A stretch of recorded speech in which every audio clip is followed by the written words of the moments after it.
Kembali lagi di channel Petualangan Catur Blitz, channel yang membahas catur kurang dari 10 menit. Jika ini adalah pengalaman pertama Anda di channel ini, segera tekan tombol subscribe agar Anda tidak ketinggalan video terbaru selanjutnya. Kali ini kita kembali akan membahas sebuah game dari mantan juara dunia yang terlupakan, yaitu Alexander Khalifman. Game ini terjadi pada tahun 2002. Lawannya adalah Evgeny Ilgizovich Barev. Khalifman sebagai putih memulai permainan dengan E4. Dijawab E6, pertahanan Prancis. Setelah D4, D5, dan kuda C3 dikembangkan oleh Khalifman. Pada posisi ini, hitam memainkan langkah yang tidak lazim dimainkan pemain Prancis, yaitu pion makan pion. Setelah kuda makan pion, kuda ke D7. Alexander Khalifman menerapkan prinsip pembukaan, yaitu mengembangkan perwira dengan gajah D3. Setelah kuda ke F6 menantang pertukaran menteri ke E2. Selanjutnya, hitam mendorong C5 langsung menantang pertukaran pion pusat, dan Alexander Khalifman merespon dengan kuda makan kuda. Setelah kuda makan kuda, barulah pion makan pion, dan tentu saja hitam mengambil pion sambil mengembangkan gajah. Gajah ke D2 bersiap untuk rokade, dan hitam rokade terlebih dahulu. Kemudian Khalifman juga mengamankan rajanya pada sayap menteri. Di posisi ini, hitam memainkan langkah menteri D5, menyerang dua pion yang sangat terbuka. Alexander Khalifman memilih untuk menjaga pion A dengan raja. Hal ini menyebabkan menteri makan pion G2 mengancam benteng. Kuda F3 berkembang, lalu menteri makan pion. Sekarang hitam unggul bersih dua pion. Hal ini menyebabkan pertukaran perwira akan menjadi hal yang merugikan bagi putih.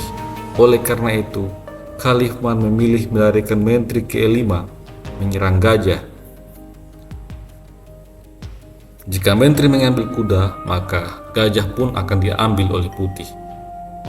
Namun pada posisi ini, hitam memilih menarik mundur gajah ke petak E7.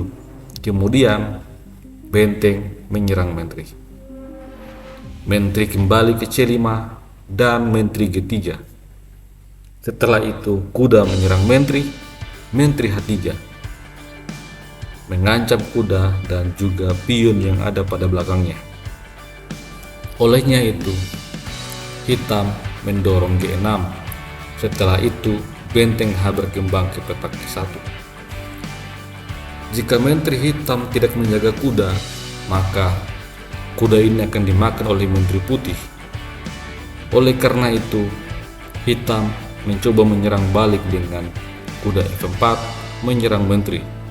Tetapi kuda ini langsung saja disingkirkan dan E5 didorong, membuka tekanan pada menteri oleh gajah. Menteri tentu saja dipindahkan ke H6. Setelah itu, pion makan gajah. Pada posisi ini, Alexander Khalifman memainkan langkah yang membuat hitam langsung menyerah. Benteng G5. Mengapa hitam menyerah?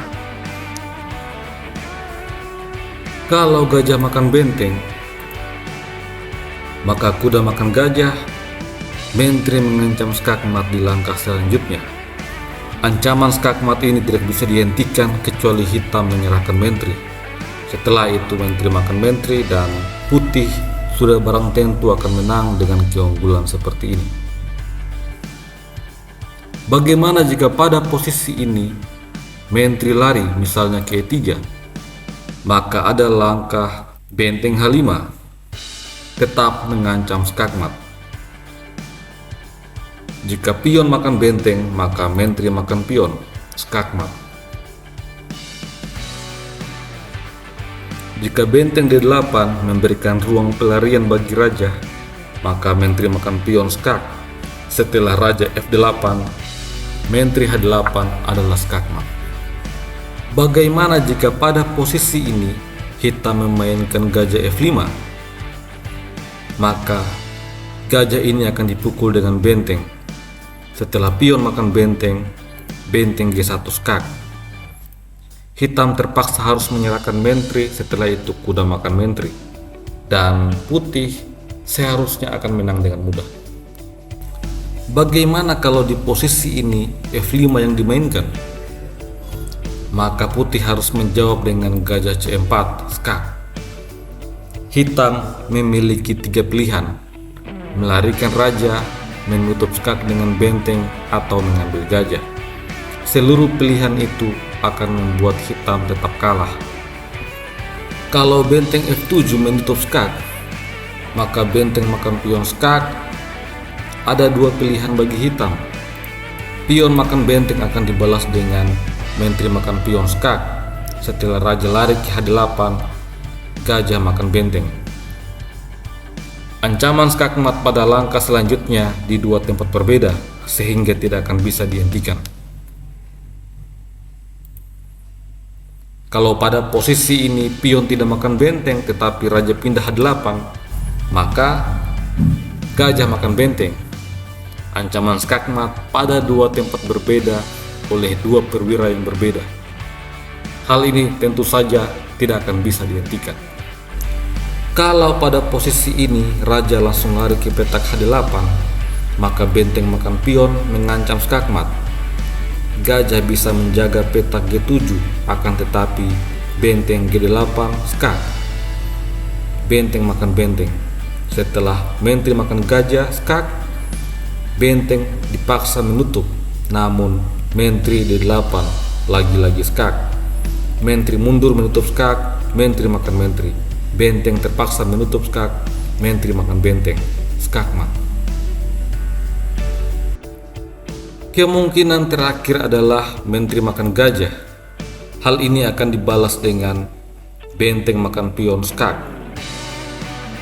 Jika raja lari ke F7, maka kuda E5 royal fork.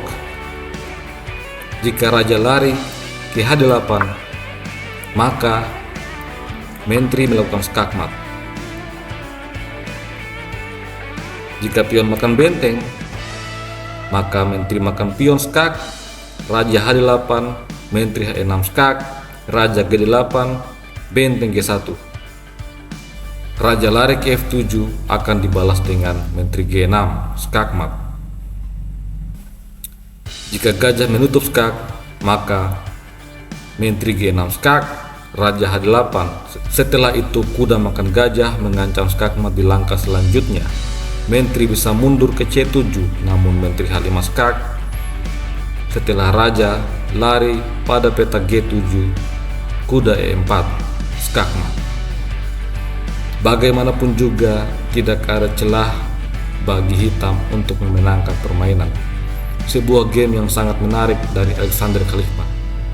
Sampai jumpa lagi pada video selanjutnya. Salam Kian Sunasumus.